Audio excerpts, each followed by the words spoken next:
একদিন মাটির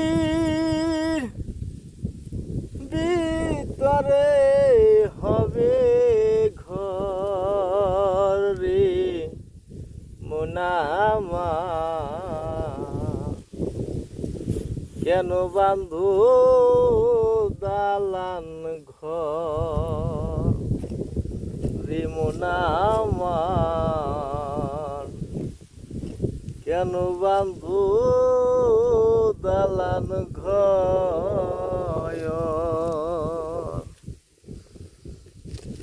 একদিন মাটির ভিতরে হবে ঘর রে মোনামার, কেন বান্ধু দালান ঘর রে মোহনামার, কেন বান্ধু দালান ঘর।